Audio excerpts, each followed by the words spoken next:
Na konferenciji za medije Zajedno za Srbiju ponovo su pale teške optužbe na račun Gradskog odbora Srpske napredne stranke u Šapcu. Zelenović je i ovoga puta krivicu za maratonski izborni proces svalio na šabačke naprednjake. Besmisleno da neko kaže da je bilo ko od nas odgovoran za to što se izbori ponavljaju. Rekao sam vam ko je odgovoran. Ne ga odgovoran, ko je kriv.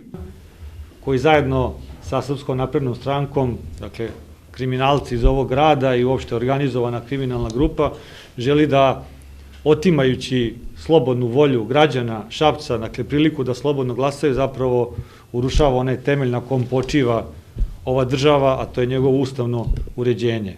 Po Zelenovićevim rečima, lokalna vlast ne organizuje izbore, već Gradska izborna komisija, a bez obzira na političko opredeljenje svako radi po svojoj savesti. Dakle, nisam baš najtačnije razumeo vaše pitanje, ali svako radi po savesti u skladu sa zakonom i mora da ga poštuje.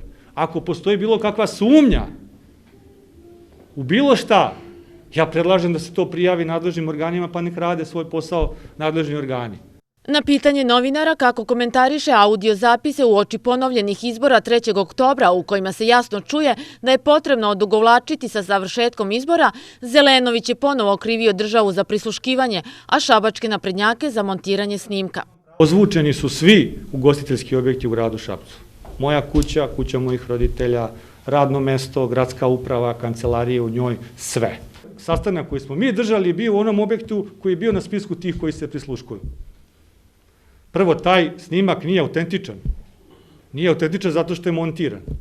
I zato što su početak sastanka je prebačen na kraj, kraj na početak, uzimane su određene rečenice, sečene i montirane u laboratoriji Srpske napredne stranke. U iščekivanju nastavka rada Gradske izborne komisije Zelenović je poručio da će se boriti do kraja kako bi se zaštitila izborna volja građana Šapca, zanemarujući da je upravo on taj koji je i po 3. put nije ispoštovao na ponovljenim lokalnim izborima 3. oktobra.